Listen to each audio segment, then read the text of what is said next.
myself. I'm Puerto Rican from the Bronx. All right, thank you very much. So my favorite way to speak Spanish? Not at all. Yeah, and barely also. It's hard being black in Puerto Rican. If you don't know, that makes you Afro-Latino. Basically, I get called the N-word in 2 languages. That's all it means. Oh, you pull back already? Okay, we'll see. See if I can fix it. No, but it does suck being black in Puerto Rican because, like, apparently, if you didn't know that, apparently that makes you Dominican. Yeah, think about it as black people. Think about it as I make a terrible Dominican. I don't like hookah, it makes me nauseous. I'm not a fan of wearing my little sister's clothing. And I don't have the gumption or the propensity to hide a second family.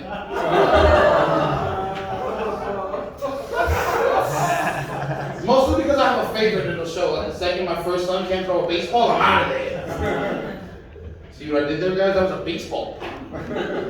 Awesome. Nice. Okay, because I'm Puerto Rican, I tend to be a little superstitious. So I went on my way to learn my birth chart. You guys want to hear it? Yeah. All right, awesome. So I'm a Bronx dude, but I'm a chopped cheese rising.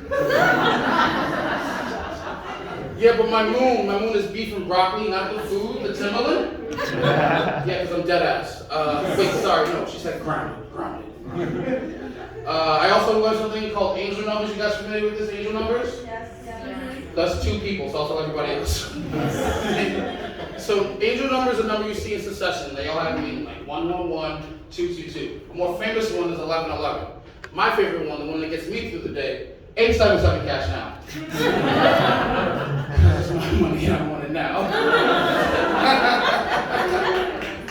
Thank you very much. Someday I'll get paid for that. Someday I'll get paid for that. I have a buddy who likes to say you're one of those. One of I told me to stop blaming white people for his problems. And it's true, you have to stop blaming white people for your problems. They're Asians and Hispanics at fault too. No, it's true, you live in the Bronx, there's not that many white people. It's like 5 of them and I know them all. Look at me, you know I know them. But you know I didn't say black people, right? That's because we can't be racist. Got you, bro. No, for real, we can't be racist. We have a meeting once a month. We get outvoted by the dark skinned niggas all the time. So like, sorry, Bronx people, you can't be racist. And it blows my mind because my grandma, racist as fuck. And it makes for real, and it makes no sense because she's darker than my nightmares. For real. Actually, she's darker than the thoughts I have when I get stuck behind a slow walker in the city. I guess you were the slow walkers then. You know something, I'm only assuming my grandmother's racist because of the nickname she gave me, honestly. No, for real, she used to call me Negrito Mono. If you're Spanish, you know that's terrible. The correct translation is little black monkey boy. Yeah, no, it's terrible. And I don't know if you know this, but there are no monkeys indigenous to Puerto Rico. Unless you count me. I'm the first Puerto Rican one. Come on, guys, it's fine. I got one more. My grandma's darker than Frank Miller's Batman. Yeah. Alright, that's for the nerds in the house. Awesome. Whenever I tell people I'm from the Bronx, it's always met with this negative reaction. Like when I said, hey, you clutched your purse. I saw you.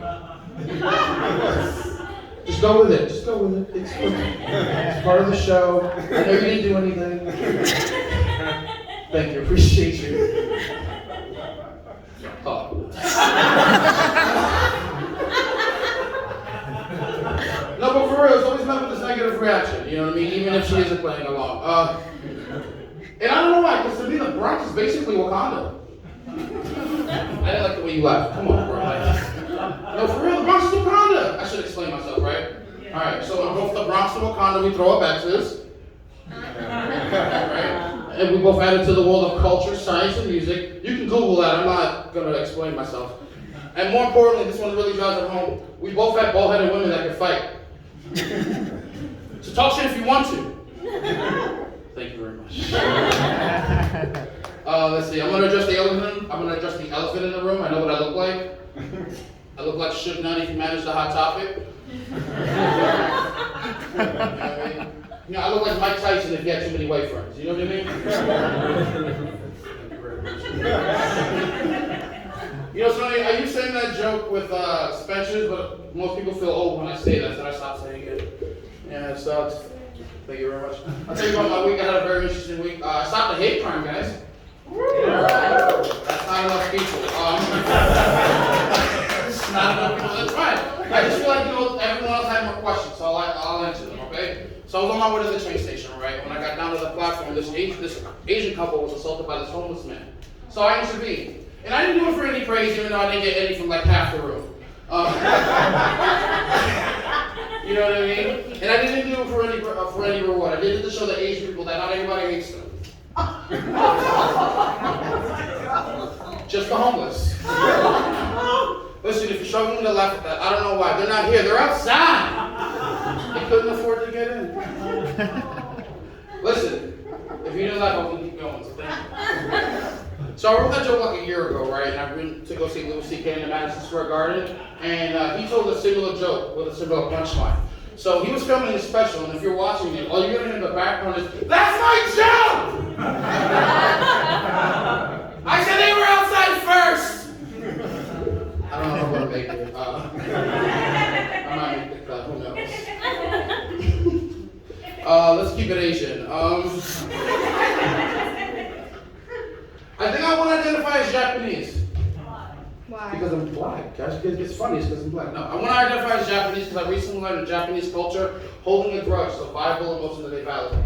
So you're allowed to hate someone. So because she didn't go along with my joke, I can hate her. Okay, fine, fuck you guys.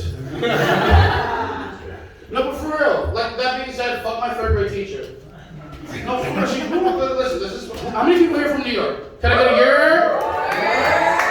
Alright, cool. So you guys are familiar with the Hall of Science? Yeah. Yes? Alright, cool. For those who don't know, the Hall of Science is a magical place. And I get the irony. It's science, but I said magic. So stay with me. Stay with me. And I was standing in line. Dude, this is a place where you gotta put a bubble over your body. I saw it in all the commercials. I was waiting all year. I want to be in the bubble. I want to be in the bubble. Finally, I'm there. Standing in line for 3 hours. This bitch burst the bubble as soon as it gets over my head. Yeah, fuck Miss Jaffe. That's why it's Miss, not Mrs. Am I right, guys? Awesome, guys. Thank you. Let's change the subject. You guys ever heard of Andrew Tate? Yeah. Can I get a boo for Andrew Tate? Boo. That was okay. Don't worry, I'll fix it in the video. Andrew Tate is recently quoted as saying, "You're weak if you order sushi. You're not a man if you order sushi. Basically, you're a whole pussy if you order sushi." Right? Yeah, no, it's fucked up. Sushi's so good. And as a Japanese American, I'm offended. You guys are smart, I like it. Let's see what else I got. Oh, I got invited to my first podcast, guys. Awesome. So everyone cheers for that, but I only got half the room for stopping the hate crime. No, it's cool. I just wanted to go where we are as a country, bro. You know what's funny? That's the part you shouldn't have cheered for because I left after 2 minutes. No, for real, it was just full of red flags. Like I grew up and I was just like, "Hey, Anthony, listen, I have hyper-conservative values, but I also live in the project. How does that make you feel?" I'm not like, "You like self-awareness, my nigga?" You know what I mean? Like you don't know what an oxymoron is at all. He's like, "All right, fair. Well, Anthony, how would you define classism then?"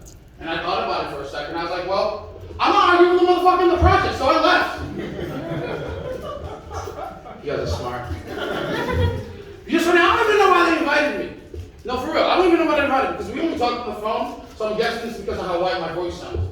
You know what I mean? Like I get it, I sound so white that if you heard me say the N-word from around the corner, then you saw me, like, good, you got it. No, for real, it sucks. Like I sound so white it affects my water choices. Like I love Fiji water.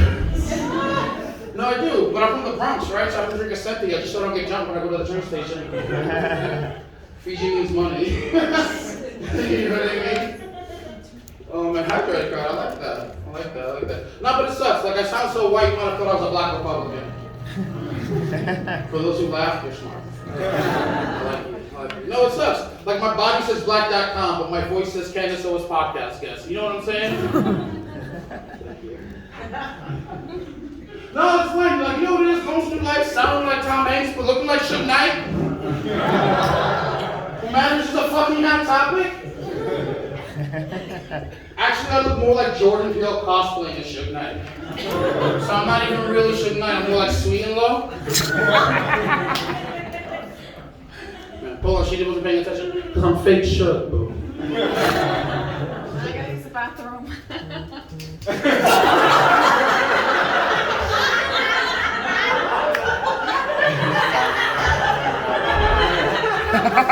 I hope everything comes out okay. Should not improve your bowel movement. Oh man, life is interesting. I got into an argument the other day with my sister because she recently called my cousin a flaming homosexual. Yeah, no, like it's fucked up. And I'm like, he's not a flaming homosexual. He's more candle lit. No, for real. Like coming out of the closet was really easy for him. Mostly because sliding doors that were already open.